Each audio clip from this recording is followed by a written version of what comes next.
Good morning to all of you. Once again, we are going to start another important question issue of history that is especially related to the role and importance of Arya Samaj and Dayanand Saraswati in the process of Indian Renaissance in the social and religious movement of 19th century।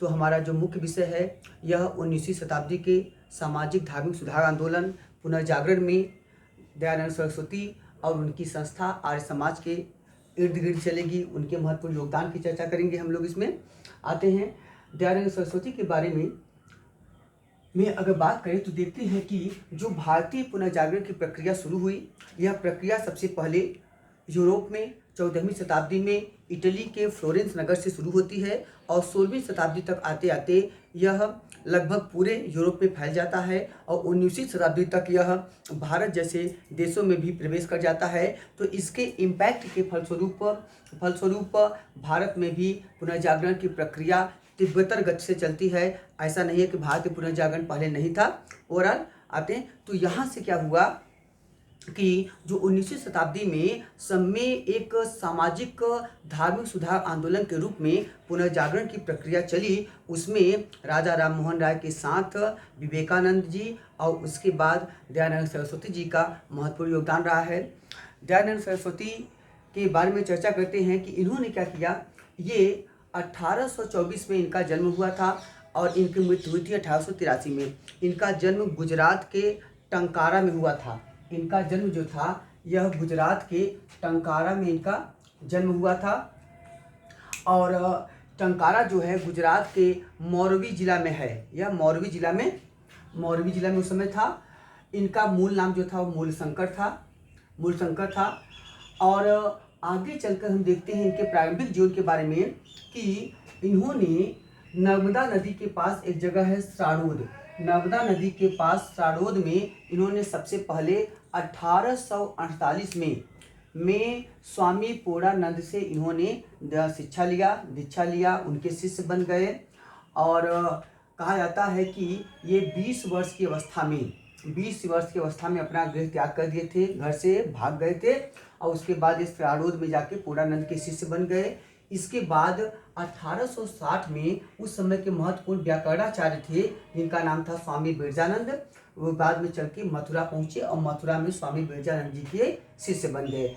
Birjanand जी से इन्हें जो ज्ञान प्राप्त हुआ वह था वेदों के शुद्ध अर्थ और वैदिक धर्म के प्रति श्रद्धा का ज्ञान इन्होंने मुख्यतः बिरजानंद जी से प्राप्त किया। और वहीं से उन्होंने यह प्रण किया कि वे भारतीय संस्कृति सभ्यता के निर्माण में महत्वपूर्ण योगदान देंगे और साथ ही साथ इन्होंने तय किया भारत में सामाजिक सुधार और धार्मिक सुधार और भारतीय संस्कृति की पुनर्स्थापना और जो हिंदू रेस्टोरेशन की प्रक्रिया है जिसे आप कहते हैं हिंदू पुनरुत्थानवाद, तो हिंदू पुनरुत्थानवाद में अपना महत्वपूर्ण योगदान देंगे और यही अपना उन्होंने लक्ष्य घोषित किया। और इसके बाद कहा जाता है कि इसके प्रयास के बाद इन्होंने 1863 में इन्होंने आगरा से पाखंड खंडनी पताका फहराई और उसके बाद 1867 में जब कुंभ का मेला चला था उसमें हरिद्वार के कुंभ मेला में भी इन्होंने आगे चल के इस प्रक्रिया को और तीव्रता प्रदान करते हुए पाखंड खंडनी पताका का परचम फहरा दिया और एक प्रकार से उस हिंदू रेस्टोरेशन जो हिंदू पुनरुत्थानवाद था, जो भारतीय ज्ञान विज्ञान की जो प्राचीन विधा थी उसको फिर से समाज में रिस्टोर करते हुए एक सशक्त आधुनिक और प्रगतिशील भविष्य के निर्माण का उन्होंने यहाँ पे लक्ष्य घोषित किया। ठीक है, आगे चलते हैं। इसके पश्चात 1873 में इनका जो संपर्क हुआ केशव चंद्र सेन जी से, जो उस समय की आपके पता है कि ब्रह्म समाज के महत्वपूर्ण पुरोधा थे और उसके बाद इन्होंने एक प्रार्थना समाज की स्थापना भी किया था। इन्होंने क्या किया, इनके प्रयासों से जब इनसे वार्तालाप हुई तो इन्होंने पहली बार दयानंद सरस्वती जी को यह सलाह दिया कि कि ये वस्त्र धारण करें। इसके पहले दयानंद सरस्वती जी वस्त्र नहीं धारण करते थे बल्कि नग्न रहते थे। और इन्हीं के प्रयासों से दूसरा कहा कि दयानंद सरस्वती जी पहले जो था ये अपना शिक्षा उपदेश जो देते थे वे संस्कृत में देते थे, इसलिए इन्होंने कहा कि उसके स्थान पे आम भाषा हिंदी को स्वीकार किए। तो इन्होंने हिंदी भाषा में अपना व्याख्यान देना वहाँ पे शुरू कर दिया। इनका मूल नाम मूल शंकर था, जिसे बाद में इन्होंने बदल कर दया शंकर कर दिया। ठीक है, आपका दयानंद कर दिया, तो दयानंद के नाम से फेमस हो गए, दयानंद सरस्वती के रूप में फेमस हो गए। भारतीय इतिहास में इनके योगदान और खासकर सामाजिक धार्मिक क्षेत्र में इनके योगदान के कारण ही इन्हें अनेक उपाधियां दी गई हैं। इनको उस भारतीय पुनर्जागरण की प्रक्रिया को आगे बढ़ाने में योगदान के कारण ही इनको उत्तर भारत का मार्टिन लूथर भी कहा जाता है। ठीक है, he is known as the Martin Luther of northern India. और इनको एक दूसरी बात है, इनको अबरार ए आजम भी कहा जाता है। इनको अबरार ए आजम में जो है आपका आजम का मतलब होता है महान, आजम का मतलब होता है महान, महान या शक्तिशाली, और अबरार का मतलब होता है ऐसा व्यक्ति। अबरार सूफी शब्दावली है जिसका मतलब होता है कि ऐसा व्यक्ति जो ईश्वरीय ज्ञान प्राप्त कर लिया हो, जो ईश्वर के सानिध्य में पहुंच गया हो, जो पवित्र हो। तो एक प्रकार से एक पवित्र महान व्यक्ति, एक ईश्वर के ज्ञान प्राप्तकर्ता के रूप में महान व्यक्ति की तरह इनको यह उपाधि प्रदान की गई। तो इनकी होगी अबरार आजम। आगे चलकर आर्य समाज जब इन्होंने स्थापित किया तो आर्य समाज का इतना ज़्यादा रेलेवेंस था समाज में कि आप ये समझिए कि जब लंदन टाइम्स ने, ब्रिटेन में उसमें औपनिवेशिक सरकार थी भारत में, तो लंदन टाइम्स ने जब भारत में राजनीतिक उथल पुथल, सामाजिक उथल पुथल के अध्ययन करने के लिए वैलेंटाइन सिरोल को भेजा था, तो वैलेंटाइन सिरोल ने एक किताब लिखी थी जिसका नाम है इंडियन अनरेस्ट। इसका नाम है Indian unrest, written by Valentine Chirol. ठीक है, तो ये है वैलेंटाइन सिरोल। वैलेंटाइन सिरोल ने यहाँ पर जब दयानंद सरस्वती जी के आर्य समाज के प्रभावों को देखा तो उन्होंने कहा कि भारत में जितनी भी अशांति है, जितनी समस्याएं ब्रिटिश सरकार के खिलाफ है, उस अशांति का जन्मदाता आर्य समाज है। और दूसरा कौन है? दूसरे हैं, अगर किसी व्यक्ति में है तो वह है आपके हैं बाल गंगाधर तिलक। तो उन्होंने बाल गंगाधर तिलक को भारतीय अशांति का जन्मदाता कहा है। और संस्था में किसको कहा है? उन्होंने कहा है कि आर्य समाज जो है वह भारतीय अशांति का जन्मदाता है। तो उन्होंने एक तरफ आर्य समाज को कहा, दूसरी तरफ उनको। बाल गंगाधर तिलक जी इसी के से नाराज होकर उन्होंने वैलेंटाइन सिरोल पे मानहानि का मुकदमा कर दिया। ठीक है, तो उन्होंने तो इसे आर्य समाज को क्या कहते हैं? आर्य समाज को भारतीय अशांति का जन्मदाता कहता है। तो originator of the Indian unrest और फादर ऑफ इंडियन अनरेस्ट कहता है। तो यह है भारतीय अशांति का जन्मदाता।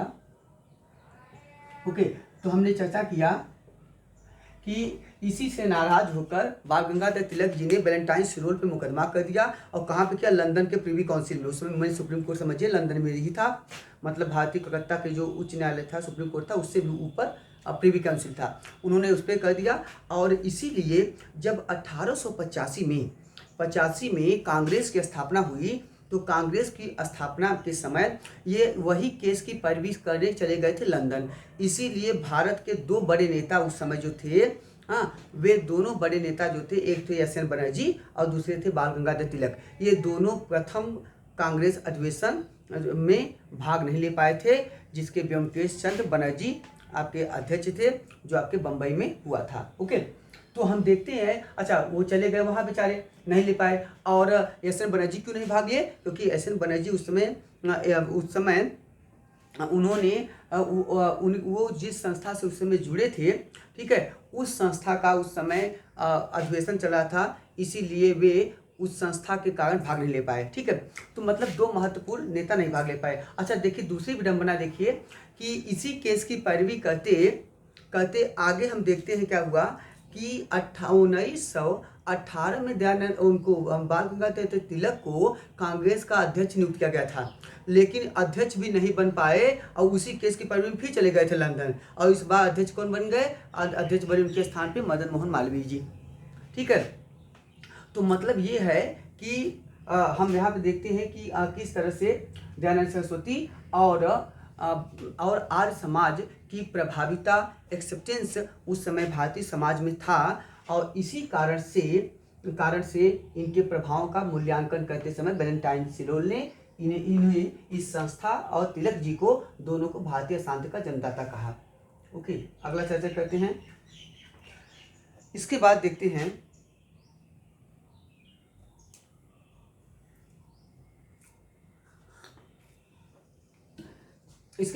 कि दयानंद सरस्वती जी के योगदान की चर्चा करने से पहले और चर्चा करते हैं। पहले देखते हैं, दयानंद सरस्वती जी बहुमुखी प्रतिभा के धनी थे। इन्होंने सामाजिक और जो धार्मिक सुधार में महत्वपूर्ण योगदान दिया। उन सब बातों को, अपने सिद्धांतों को, विचारों को उन्होंने जो व्यक्त किया, उसके लिए उन्होंने वेदभाष्य किताब लिखा, वेदभाष्य भूमिका लिखा, उन्होंने वेदभाष्य प्रकाश नामक ग्रंथ लिखा, व्यवहार भानु नामक ग्रंथ लिखा, ऋग्वेदार्थ भाष्य, ऋग्वेद और अन्य वेदों पे भाष्य लिखा, संस्कार विधि नामक ग्रंथ लिखा, और सबसे महत्वपूर्ण इनका ग्रंथ था सत्यार्थ प्रकाश, जो 1875 में लिखा गया था। यह राजा जयकिशन के कहने पे लिखा गया था। यह ग्रंथ राजा जयकिशन के कहने पे लिखा गया था। इस ग्रंथ की रचना उदयपुर में हुई थी और जबकि यह ग्रंथ प्रकाशित हुआ था अजमेर से, राजस्थान में। इस ग्रंथ में कुल 13 भाग थे। बाद में 2 भाग परिशिष्ट के रूप में अलग से जोड़े गए, जिसे कहते हैं आप अपेंडिक्स, जो बाद में लिखा जाए। ठीक है, इस ग्रंथ में दयानंद सरस्वती जी ने भारतीय संस्कृति सभ्यता के संदर्भ में बहुत सारी महत्वपूर्ण बातों का उल्लेख किया है, और इसमें उन्होंने अपने सिद्धांत प्रस्तुत किए हैं। इसमें इन्होंने स्वदेशी राज्य की संकल्पना प्रस्तुत किया है, और दयानंद सरस्वती ने कहा कि विदेशी राज्य चाहे जैसा भी हो, लेकिन वह स्वदेशी राज्य का स्थानपन्न नहीं हो सकता है। तो स्वदेशी राज्य को उन्होंने कहा कि वह विदेशी राज्य से हमेशा श्रेयस्कर या श्रेष्ठ ही होता है। तो यह अवधारणा इन्होंने यहाँ पे प्रस्तुत किया है। ठीक है, इसी में ग्रंथ में भारतीय इतिहास में पहली बार उन्होंने स्वदेशी और स्वराज्य शब्द की अवधारणा दिया है। दोनों विचार उन्होंने प्रस्तुत किया है, जो आगे चलकर भारतीय राष्ट्रीय आंदोलन का मूल आधार बना।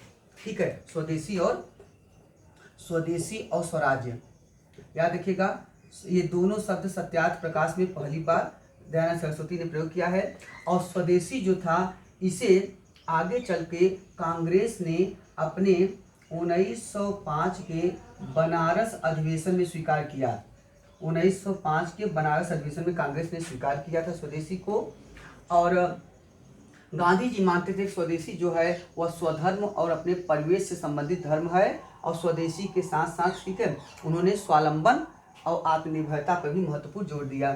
ठीक है, तो स्वदेशी एक राजनीतिक अवधारणा के रूप में स्वदेशी जब आंदोलन 1905 में बंगाल विभाजन के समय आया, तो स्वदेशी आंदोलन राष्ट्रीय एकीकरण की दिशा में महत्वपूर्ण योगदान देता है। ठीक है, और आगे फिर हम देखते हैं कि यहीं पर बाल गंगाधर तिलक जी का एक बड़ा फेमस कमेंट था। बाल गंगाधर तिलक ने स्वदेशी के बारे में उन्होंने भी कहा था कि जो स्वदेशी राज्य होता है वह सर्वोच्च होता है। हाँ, और उन्होंने भी स्वदेशी को ही अपना मूल माध्यम बनाया। ठीक है, उन्होंने कहा कि अच्छी विदेशी सरकार की अपेक्षा हीन स्वदेशी सरकार श्रेष्ठतर होती है। ओके, आगे देखते हैं। स्वराज्य की बात करें, स्वराज्य जो है कांग्रेस ने सबसे पहली बार 1906 के कलकत्ता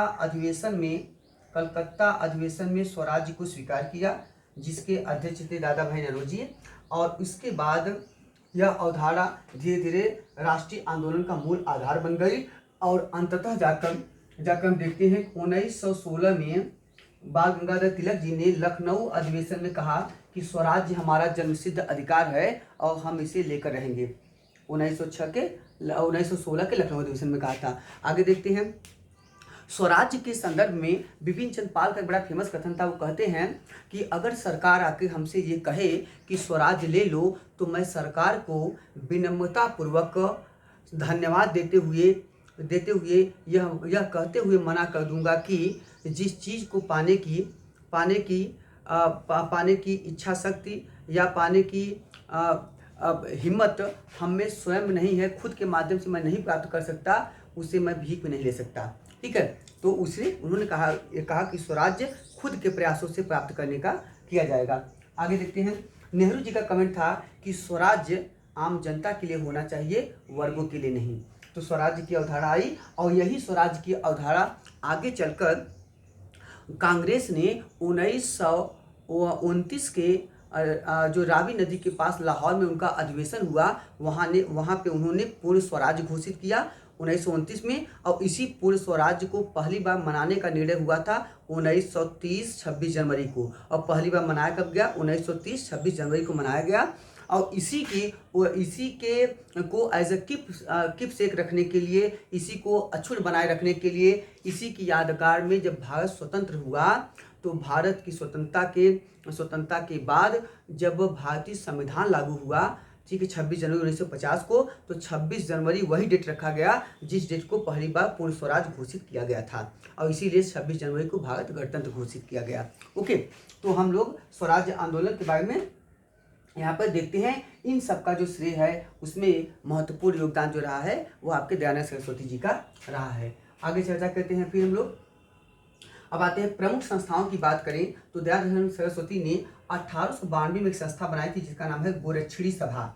तो ठीक है, उन्होंने गोरक्षिणी सभा, क्योंकि हिंदू धर्म के प्रबल समर्थक थे, हिंदू धर्म के प्रबल पोषक थे, इन्होंने गोरक्षिणी सभा बनाई। दूसरा क्वेश्चन आप देखिएगा, गोरक्षिणी सभा जो है वह दयानंद सरस्वती जी का है, जबकि गोरक्षिणी समिति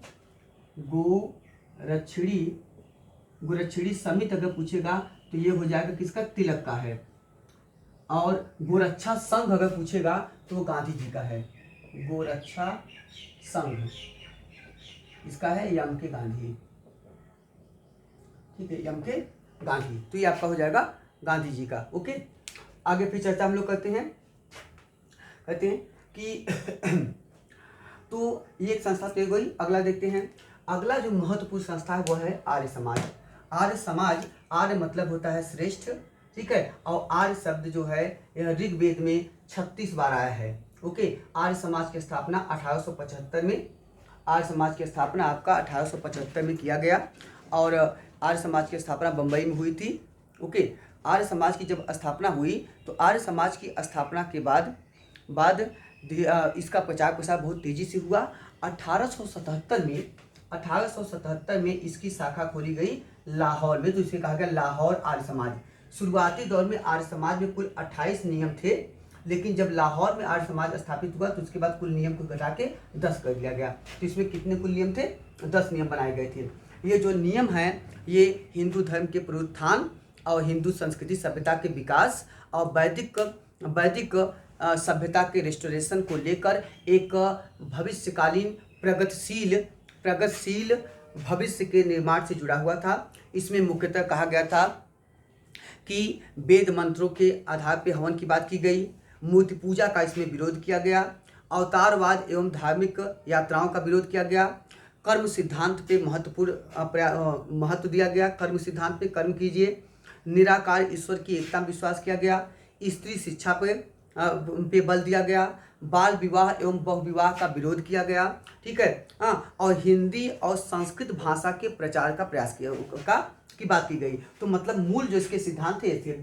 व्यवहारिक अगर सिद्धांत की बात करें तो यह आर्य समाज छुआछूत, जात प्रथा, सांप्रदायिकता आदि की भावना से रहित था, आदि चीज़ों का विरोध करता था, बाल विवाह का विरोध करता था, और यह जो था बहुविवाह का विरोध करता था। यह सामाजिक कुरीतियों, सामाजिक भेदभाव, जो सामाजिक पांडित्य था, जो आडंबर थे, जो दिखावा था, जो अंधविश्वास था समाज में, उन सब का विरोध करते हुए एक समतावादी समाज स्थापित करते हुए इसने वर्ण व्यवस्था के आधार पे समाज को नियोजित करने का प्रयास किया और उसने वर्ण व्यवस्था को अपना मूल आधार बनाया। तो जो वैदिक संस्कृति का मूल अवधारणा थी उसके आधार पे उसके विशिष्ट तत्वों को लेते हुए एक नवीन भारत के निर्माण का इसमें खाका खींचा गया, जो इसकी महत्वपूर्ण देन है। ओके, आगे देखते हैं। आर्य समाज सबसे ज़्यादा जो लोकप्रिय हुआ है कहाँ पे? सबसे ज़्यादा इसकी जो लोकप्रियता है वह आपका पश्चिमोत्तर भारत के क्षेत्र में है, उत्तर पश्चिमी भारत में सबसे ज़्यादा लोकप्रिय रहा है। और याद रखिएगा, आर्य समाज में शास्त्रार्थ पद्धति पे और सामूहिक भोज पद्धति पे सबसे ज़्यादा जोर दिया जाता था, जिसके माध्यम से सामाजिक सौहार्द की स्थापना का भी प्रयास किया गया। आर्य समाज ने विवाह के लिए जो आयु निर्धारित किया था वो 14 वर्ष और 16 वर्ष निर्धारित किया था। इसमें सीधा सरल विवाह पद्धति पे जोर दिया गया। आज भी देखिए आर्य समाज का रेलेवेंस है, आर्य समाजी विवाह आज भी होते हैं। बहुत सारे एक हजारों हजार जोड़े एक साथ होते हैं ताकि विवाह में खर्च कम लगे और सब लोग समतावादी दिखाई दें और उसके बाद बाह्य आडंबर का विरोध हो। ओके, तो ये सब बातें हम यहाँ पे देखने हमको प्राप्त होती हैं। तो कुल मिला के हम देखते हैं कि दयानंद सरस्वती जी का और जो आर्य समाज का महत्वपूर्ण योगदान रहा, वह महत्वपूर्ण योगदान कई अर्थों में रहा और इसके माध्यम से इन्होंने सामाजिक भेदभाव और कुरीतियों को दूर करके एक आदर्श भारतीय समाज की स्थापना का प्रयास किया। हिंदूवादी दर्शन की स्थापना का इन्होंने प्रयास किया और हिंदूवाद के माध्यम से हिंदू पुनरुत्थान का प्रयास इन्होंने किया। आगे देखते हैं दयानंद सरस्वती के योगदान जो रहा, उसी योगदान को दृष्टिगत करते हुए इनके योगदानों पे चर्चा करते हुए अरविंद घोष ने लिखा है कि कहते हैं कि उनकी आत्मा ईश्वर में, कमेंट है अरविंद घोष का, एक कमेंट है इनके संदर्भ में अरविंद घोष का, आप नोट कर सकते हैं। यह है अरविंद घोष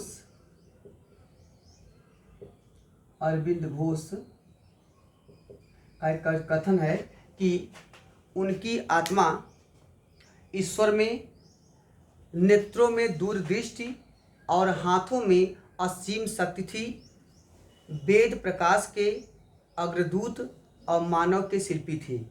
वेद प्रकाश के अग्रदूत और मानव के शिल्पी थी। तो उनके संदर्भ में ये महत्वपूर्ण जो कमेंट है, यह कमेंट दिया है अरविंद घोष ने।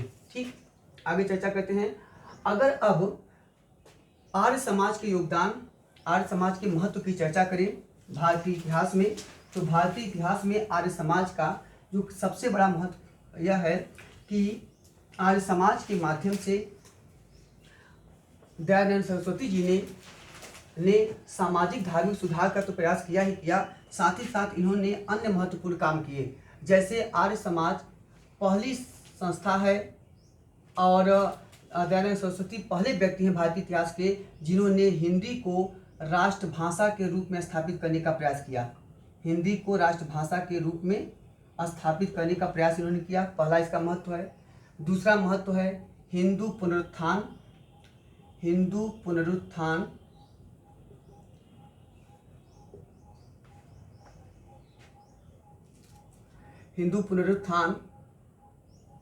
का प्रयास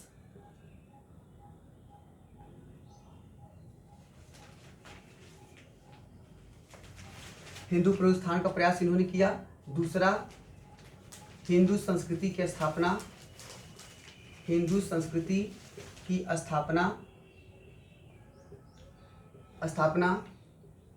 वैदिक संस्कृति तथा वर्ण व्यवस्था को स्थापित करने का इन्होंने प्रयास किया। संस्कृत की महत्ता स्थापित किया। संस्कृत की महत्ता स्थापित करने का प्रयास किया। संस्कृत की महत्ता स्थापित किया। अगला स्वदेशी और स्वराज्य की अवधारणा प्रस्तुत किया। स्वदेशी और स्वराज्य की अवधारणा प्रस्तुत किया, अवधारणा दिया। भारतीय राष्ट्रीय आंदोलन को इन्होंने वैचारिक आधार दिया। तो भारतीय राष्ट्रीय आंदोलन को नैतिक व वैचारिक आधार दिया। साथ ही साथ इन्होंने हिंदू समाज के विविध पक्षों में पुनर्जागरण व प्रबोधन का विचार स्थापित किया। इनके माध्यम से अनेक स्कूल, कॉलेज आदि स्थापित किए गए। तो शिक्षा और साहित्य को प्रोत्साहित किया, शिक्षा साहित्य को प्रोत्साहित किया, सामाजिक समरसता स्थापित किया, सामाजिक समरसता आदि, सामाजिक समरसता स्थापित किया। ठीक है, इसी संस्था के माध्यम से पहली बार लाला हंसराज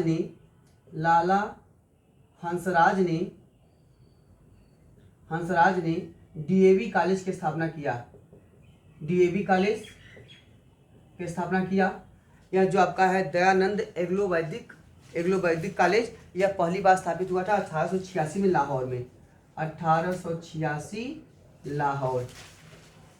ठीक है, हंसराज जो थे ये यद्यप याद रखिएगा कि दयानंद सरस्वती जी हिंदी के और संस्कृत के प्रबल समर्थक थे, लेकिन लाला हंसराज जो थे ये अंग्रेजी के प्रबल समर्थक थे। इसीलिए इन्होंने पहली बार एग्लो आपके दयानंद एग्लो वैदिक कॉलेज स्थापित किया, जिसमें अंग्रेजी के माध्यम से पढ़ाई होती थी। और इन्हीं के एक अन्य आर्य समाजी थे स्वामी श्रद्धानंद जो हैं, इन्होंने 1902 में उत्तराखंड में गुरुकुल कांगड़ी नामक विश्वविद्यालय स्थापित किया था।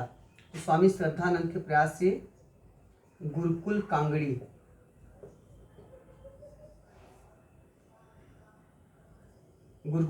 वही विश्वविद्यालय है जो आप लोग मोहब्बतें फिल्म में देखे होंगे, अमिताभ बच्चन और शाहरुख खान के संदर्भ में, गुरुकुल कांगड़ी विश्वविद्यालय ठीक स्थापित किया। तो कुल मिला के आर्य समाज का महत्वपूर्ण योगदान रहा। आज दयानंद सरस्वती पहले व्यक्ति हैं जिन्होंने भारत भारतीयों के लिए है का नारा दिया था। ऐसा मानना है किसका? एनी बेसेंट का। ये पहले व्यक्ति हैं दयानंद सरस्वती जिन्होंने भारत भारतीयों के लिए है, इंडिया फॉर इंडियंस, भारतीयों के लिए है, यह पहली बार नारा दिया है दयानंद सरस्वती ने। इसको किसने माना है? एनी बेसेंट का कहना है। एनी बेसेंट ने भी इसका उल्लेख किया है। ठीक है, एनी बेसेंट आपका भारत भारतीयों के लिए इन्होंने नारा दिया, स्वदेशी स्वराज की अवधारणा स्थापित किया। तो कुल मिला के हम देखते हैं कि दयानंद सरस्वती और उनकी जो संस्था है, इस संस्था ने भारतीय समाज में महत्वपूर्ण योगदान दिया। भारतीय संस्कृति सभ्यता के पुनरुत्थान में, हिंदू संस्कृति के पुनरुत्थान में इनका महत्वपूर्ण योगदान रहा है, जो दयानंद सरस्वती और आर्य समाज दोनों की प्रासंगिकता को सिद्ध करता है। Okay, thank you to all of you once again. आगे हम लोग फिर नेक्स्ट टॉपिक चर्चा करेंगे। Thank you.